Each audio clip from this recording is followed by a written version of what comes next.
Buenos días, soy el cadete de cuarto año de Luaces, integrante de la revista Rumbos Aeronáuticos de la Escuela de Aviación Militar. Continuamos con el día 3 del ciclo de conferencias y entrevistas Sentir Malvinas, ayer, hoy y siempre, proyecto de la Escuela de Aviación Militar dentro del marco de la Universidad de la Defensa Nacional. El día de hoy entrevistaremos al brigadier retirado, veterano de guerra de Malvinas, don Héctor Re, ingeniero electrónico que se desempeñó como jefe de comunicaciones durante el conflicto del Atlántico Sur. Buen día, señor brigadier. Caballero, buenos días, muchísimas gracias de antemano, muchísimas gracias por esta invitación, es un verdadero placer estar entre ustedes. El placer es nuestro. En primer lugar quería agradecerle por disponer de su tiempo para poder realizar este proyecto. Para comenzar con la entrevista, quería preguntarle en qué momento de su vida usted sintió que nació la vocación militar y por qué eligió la Escuela de Aviación Militar. Desde que tengo uso de razón, siempre pensé ser militar. Mi papá era militar, era suboficial del ejército, de infantería, y pese a toda la oposición familiar que tuve toda mi vida, entré a los 12 años al liceo militar, hice los 5 años, ahí trastabillé un poquito, me fui a estudiar ingeniería a la Universidad de Rosario y ahí descubrí que no era mi estilo de vida, el desorden, las colas inmensas, el tomar clases desde la ventana porque las aulas estaban abarrotadas. Ahí tomé conciencia que no era mi estilo y ahí decidí ser militar. ¿Y por qué elegí la Fuerza Aérea? Con todo respeto y cariño, ¿no? Yo tengo un gran aprecio por nuestros camaradas del ejército, pero yo quería ser de Fuerza Aérea. ¿Por qué? Porque quería ser ingeniero aeronáutico. Y eso fue lo que me llevó a inclinarme por la Fuerza Aérea. Si me permiten una anécdota, el primer día, viejo cadete de quinto año, encargado de compañía del liceo militar, haciendo cola con todos los demás cadetes de primer año, me atendió un cadete de cuarto año. Entonces me pregunta, entre otros datos, ¿para qué ingresó a la escuela de aviación? Para ser ingeniero militar, ingeniero aeronáutico. Entonces el cadete me mira, yo lo conocía, había sido compañero mío en el liceo, pero él ni me miraba. Entonces me dice, no me dice nada, me mira así y veo que anota aviador militar. Gran sorpresa para mí. Yo dije otra cosa. Cuando termina eso, me llama el cadete de cuarto año, por supuesto que se acordaba bien de mí, nos abrazamos y todo eso, y me dice que sea la última vez en tu vida que decís que querés ser ingeniero, hasta que te recibas por lo menos. Así que no lo volví a decir más. Bien. ¿Cómo fue su preparación profesional previo al conflicto de Malvinas? Mi preparación era específicamente técnica, excepto por un detalle adicional, que del hecho que yo era radioaficionado en ese momento. LU2 Hotel Bravo Hotel. Esa era mi característica. El que me designó para ir no sabía eso, no tenía ni idea. Pero como designaron un equipo de suboficiales de la fábrica de aviones para ir a Malvinas, ya sabíamos que íbamos a Malvinas y ya sabían que íbamos a formar la base aérea militar Cóndor en Darwin, seleccionaron ese equipo y había que ponerle un jefe, pero no había oficial de comunicaciones. Entonces supusieron que los ingenieros electrónicos sabíamos de comunicaciones y me enviaron a mí. Es decir, mi formación profesional sorpresivamente había sido justo al revés de lo que debiera ser. Empecé en investigación y desarrollo. Apenas me recibí, investigación y desarrollo, yo estuve con los proyectos previos al Cóndor, acá en el Instituto de Investigaciones Aeronáuticas y Espaciales. Ahí fui jefe de electrónica, de la división electrónica, era teniente yo, Y ya de capitán me pasaron a fabricación y de ahí fui jefe de planificación de fabricación de aviones y de ahí me pasaron de ahí me enviaron al conflicto, afortunadamente. ¿De qué manera le impactó a su familia la noticia de que iba a ser parte de un escenario bélico como lo fue Malvinas? En realidad, cuando a mí me designan, un día antes de la partida, me designaron el día 12 de abril y salimos para Malvinas el día 13 de abril de acá del aeropuerto Córdoba. Nadie pensaba que íbamos a la guerra. En realidad íbamos a cumplir una misión impuesta por el Poder Ejecutivo que se suponía, eso lo supe después, que era solamente ocupar y regresar. En ese momento usted ya tenía una familia constituida, señor. Sí, señor, era casado ya, hacía varios años, y tenía un hijo de 1 año y medio. Y al momento de enterarse que tenía que desplegar a las islas, ¿cómo? Ni tiempo de pensar. Yo me enteré cerca del mediodía, de ahí ni almorcé, directamente fui a retirar el equipo, ahí a la fábrica de aviones. Nos entregaron todo el equipamiento, la bolsa, no sé si ustedes la usan aún, teníamos bolsa de dormir, pero una bolsa para cargar todos nuestros elementos personales. No era una valija, era una bolsa. Me dieron todo el equipamiento, el jarro que todavía lo tengo, el jarro para tomar el agua, los cubiertos, el equipo de campaña. Y me fui a mi casa, salimos, le avisé a mi señora previamente, era muy difícil comunicarse en esa época, nosotros no teníamos teléfono. Así que le hice avisar a mi señora y a la tarde fuimos a un estudio de un escribano y hice un poder general amplio a nombre de mi señora. Todavía lo tiene, o sea que puede hacer de mí lo que quiera. ¿Cómo llevó a cabo el despliegue de su personal a cargo en las Islas Malvinas? Fue un poco extraño.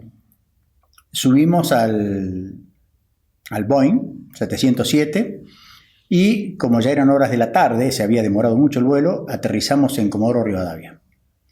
En Comodoro Rivadavia nos manifestaron que no íbamos a salir a la isla hasta el día siguiente, o sea que tuvimos que pernoctar en Comodoro. En el interín nos enteramos de que teníamos que operar un equipo de comunicaciones muy particular.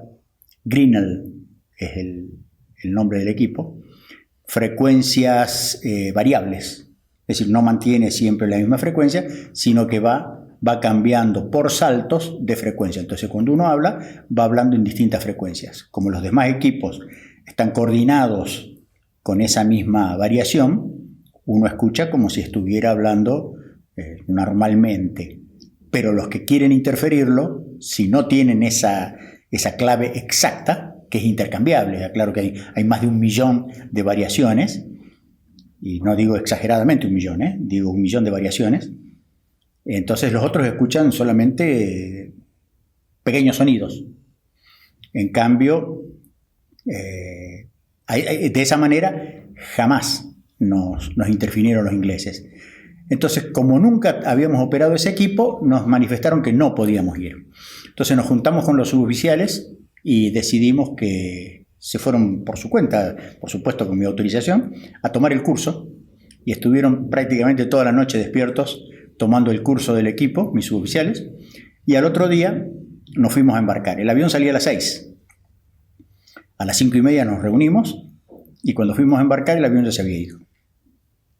Pero ahí al poquito tiempo nos subieron en otro avión, en un F-28 Tango Charlie 55, y nos fuimos todos juntos a la isla. Cuando llegamos allá, nuestros jefes ni se habían dado cuenta de que nosotros faltábamos. ¿Qué funciones desempeñó dentro de la base aérea militar Cóndor? Era el jefe de comunicaciones. Ya te digo, nos proveyeron solamente un equipo, este equipo Grinnell que mencioné, la antena correspondiente, que era una antena bastante importante porque era un equipo de relativamente baja frecuencia, entonces necesita una gran antena La antena es función de la longitud de onda, no te voy a mezclar el tema, pero mientras más baja es la frecuencia, más grande es la longitud de onda, por lo tanto la antena necesaria, que tiene que ser un submúltiplo o múltiplo de la longitud de onda, son más largas. Fue lo único que nos proveyeron.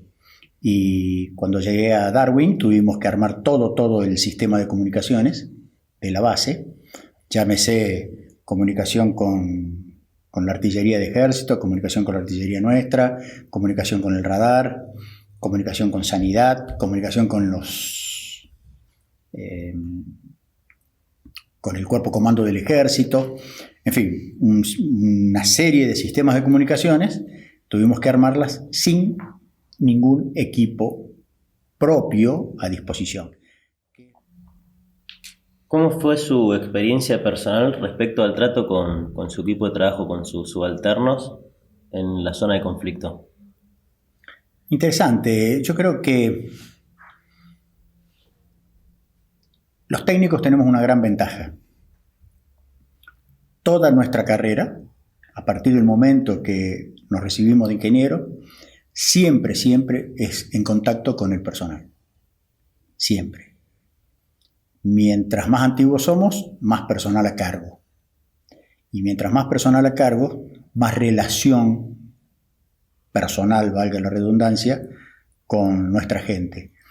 Y a estos jóvenes que fueron conmigo, que fueron 6 suboficiales, yo los conocí de antemano porque eran de la fábrica de aviones. En esa época yo estaba en la parte cohetería,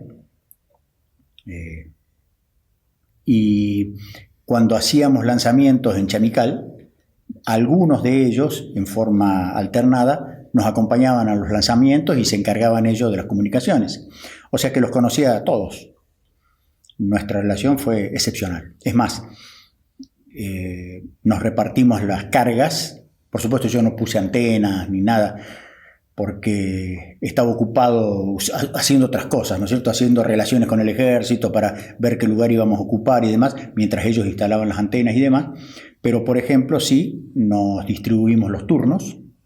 Había 2 turnos fundamentales. El turno de operador, que era sentado delante del equipo permanentemente, había un hombre operando. Y el otro turno, quizás el más divertido, ejército que no tenía comunicaciones. Cuando llegó a la isla, el regimiento 12, que fue después. Entonces nosotros tuvimos que proveerles a ellos todas las comunicaciones. Ellos solamente tenían, no recuerdo exactamente el nombre, pero son comunicaciones punto a punto, se llama, con cable. En un extremo había un aparatito cuadrado con un micrófono, un auricular, y había que darle manija. Entonces de la otra punta te contestaban y te expresaban, pero cableado. Ese lo tuvimos que desplegar. ¿Por qué? Porque era la única forma que nos asegurábamos de que no íbamos a ser cooptados por la inteligencia inglesa. No podían sacar la comunicación de un cable, salvo que vinieran y se conectaran al mismo cable. Pero eso se cortaba. Cada vez que había bombardeo, nos cortaban los cables y había que salir a repararlos.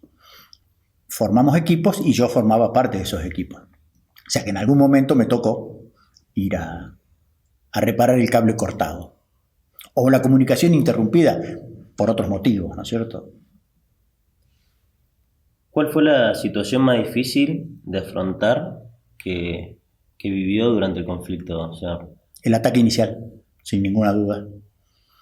Estábamos en el puesto de comando, ahí estaba el sistema de comunicaciones. Nuestro jefe había ordenado hacer un puesto de comando que en realidad era un inmenso pozo de 100 metros cuadrados en la cabecera de pista. Cuando nos enteramos que habían atacado Puerto Argentino a la madrugada, creo que 3:30 de la mañana, algo así, 4 de la mañana redondeemos, se ordena el redespliegue de los Pucará, que estaban con nosotros. Pucará y helicópteros había con nosotros, los Bell 212 y 2 Chinook teníamos. Era el componente aéreo, digamos, de la BAM Cóndor. estaban redesplegando los Pucará y a uno de ellos, justamente piloteado por un compañero mío, aquel entonces capitán Gruner, se le metió la rueda de nariz. La pista era de tierra, por supuesto, era de turba, va. Y bueno, se cortó el despegue y nos acercamos casi todos. Yo en realidad no estaba trabajando, pero estaba mirando cómo se trataba de remover el avión para continuar con el redespliegue. Y lo único que recuerdo es un rugido infernal y empezaron las explosiones. 3 Harrier nos atacaron con bastante éxito. Tiraron bombas de munición múltiple, más comúnmente conocidas como belugas. Tiraron bombas de munición múltiple y bueno, comenzaron las explosiones. Mi única reacción fue salir corriendo. Está bueno decir que fui a la radio, porque nuestra misión era informar rápidamente. Pero para ser honesto tendría que decir salí a buscar cubierta. En realidad me fui a meter adentro de la casamata para comunicarme. Y eso tardó, no sé, debe haber sido décimas de segundo, porque no sé cuánto pasó desde que empezaron las bombas. Todavía seguía escuchándose el rugido de los aviones y yo ya estaba adentro, comunicándome con Puerto Argentino de que habíamos sido atacados por los Harriers. Los Harriers prácticamente, nuestros radares no lo captaron, venían volando muy bajo, los radares de artillería, venían volando muy bajo, pero sí lo captaron un hombre de nuestra red de observadores del aire. Tuvimos una red de observadores del aire, 3 puestos teníamos, en los 3 puntos más representativos, uno al norte, uno al sudoeste y uno al oeste, que era de donde, perdón, al este, que era de donde esperábamos los ataques más frecuentes. Teníamos 3 puestos y uno de ellos, el que estaba en el norte, avisó del ataque de los Harrier. Por supuesto, casi no hubo tiempo de reaccionar. Y eso fue tremendo. Creo que nos impactó a todos, porque encima tuvimos 7 muertos, 7 suboficiales muertos y un oficial, el teniente Hukik, que estaba sobre su avión esperando para despegar detrás del avión de Gruner, que había sido, que se le había metido la rueda. Sin ninguna duda fue el momento más crítico. ¿Cuál fue la orden que le resultó más difícil de impartir a sus subordinados?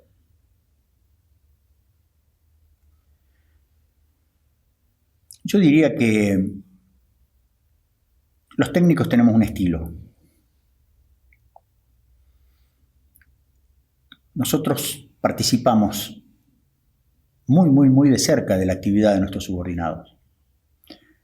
Había comentado yo anteriormente, yo hacía guardias con ellos, guardias de radio, salía a recorrer el terreno con ellos, pasábamos mucho tiempo juntos, si bien no estábamos en el mismo edificio, porque yo me alojaba en el edificio del puesto de comandos y uno de ellos al lado, pero casi siempre estábamos todos en la radio. O sea, estaban los operadores, pero también estaban los demás, dando vueltas, mirando. O sea que no tuve la necesidad de impartir ninguna orden drástica hacia ellos. Naturalmente íbamos realizando las tareas que había que realizar por iniciativa propia. Inclusive los oficiales míos, que de los 6, 3 eran especialistas en comunicaciones, en realidad prácticamente trabajaban juntos, no teníamos ni necesidad de dar órdenes.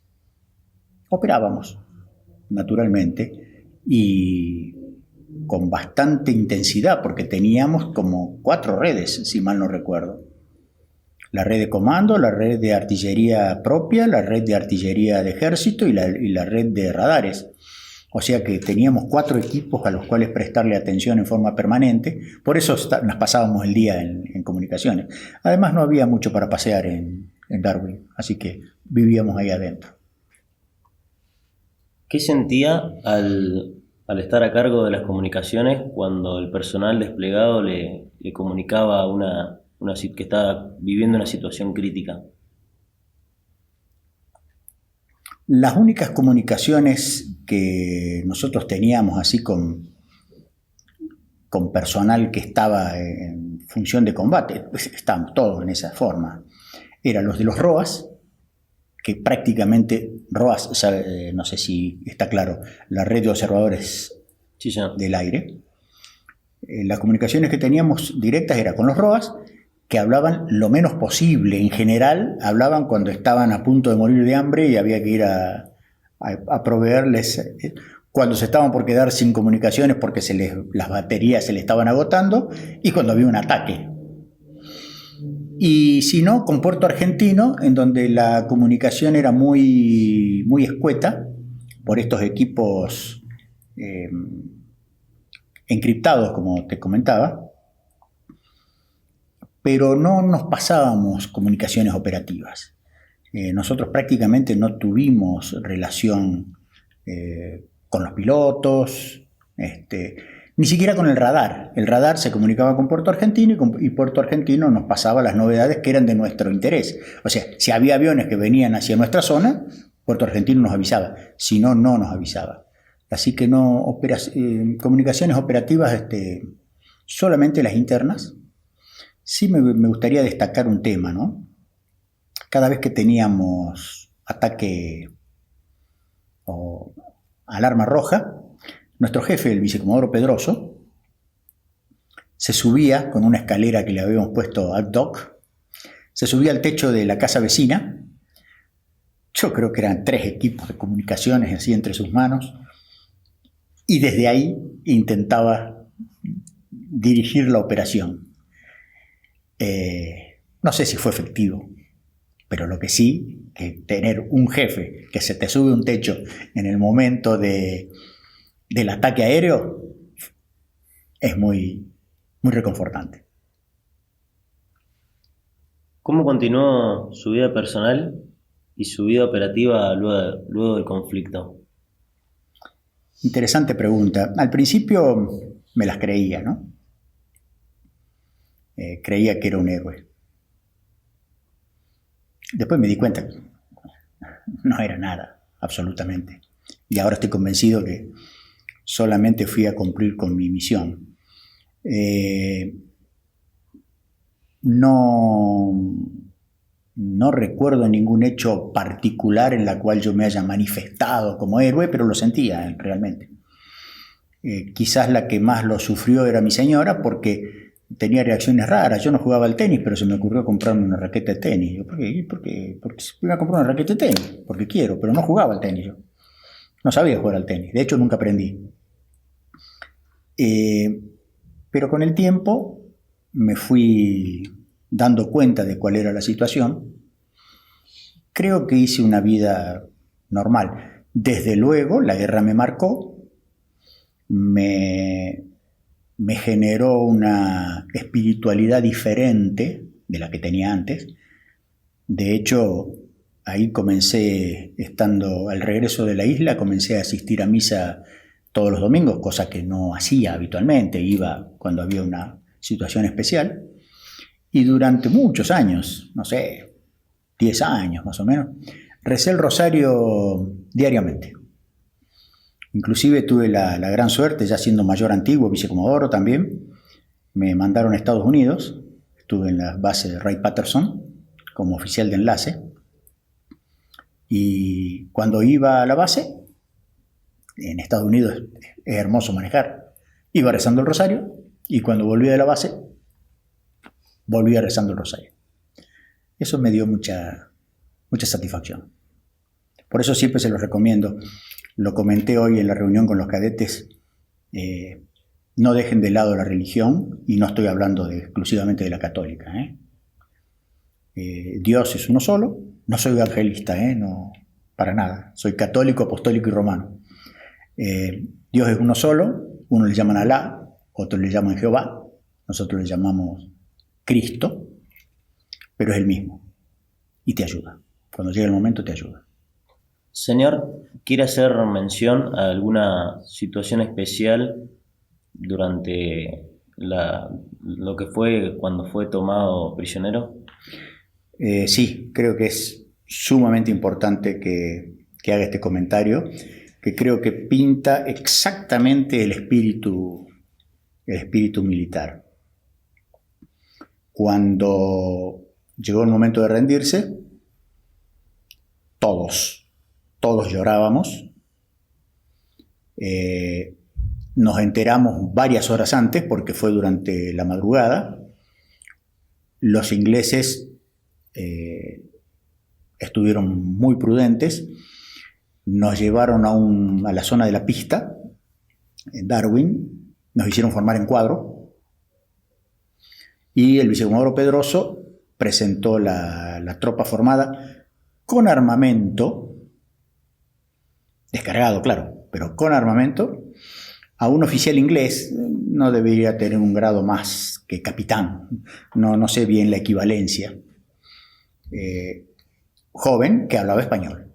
Entonces le presenta a las tropas y un suboficial nuestro, y lo voy a mencionar porque tengo el honor de que era uno de los oficiales que me dependía, el cabo primero Sosa, con un tremendo alarido, le dice: permiso, señor, dice, solicito autorización para cantar el himno nacional.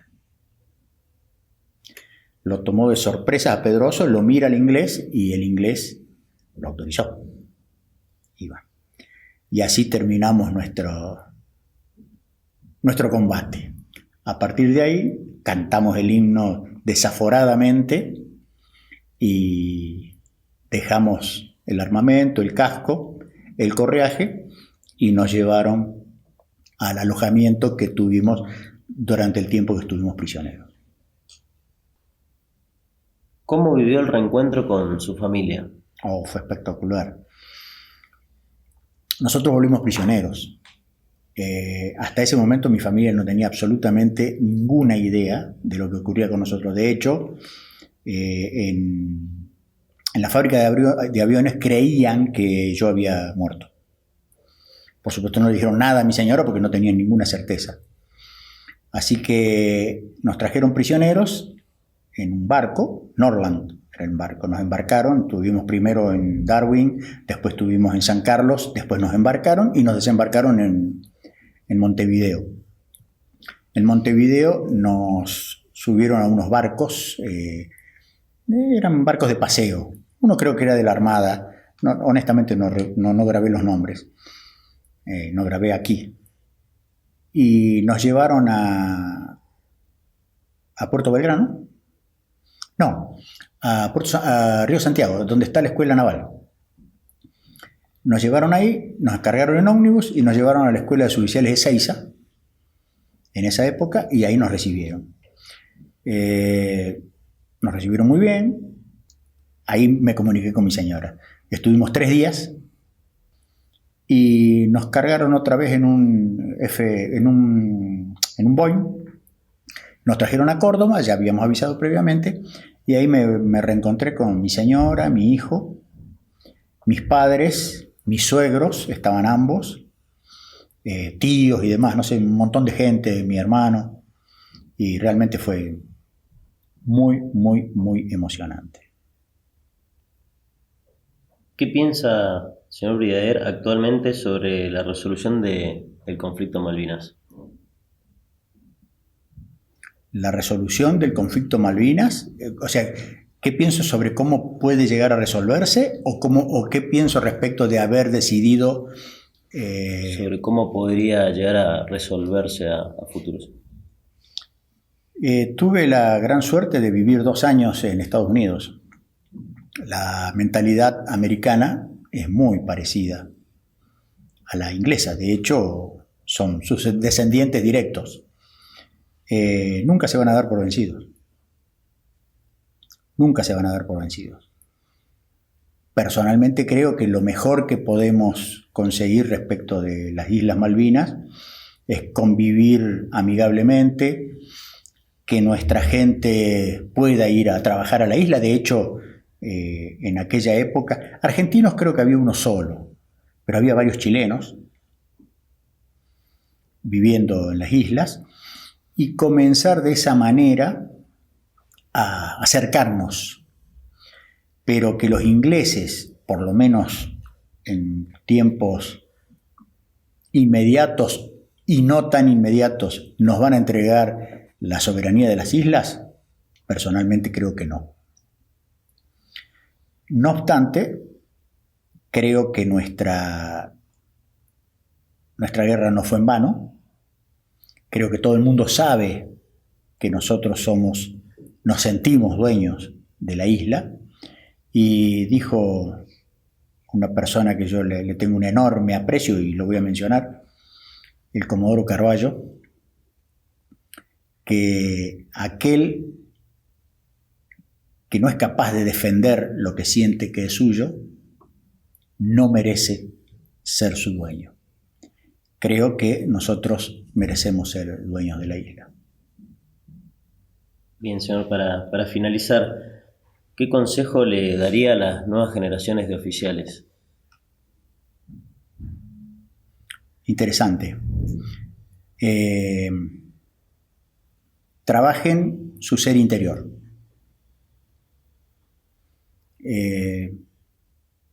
La instrucción militar es excelente, es muy buena, es indispensable. La educación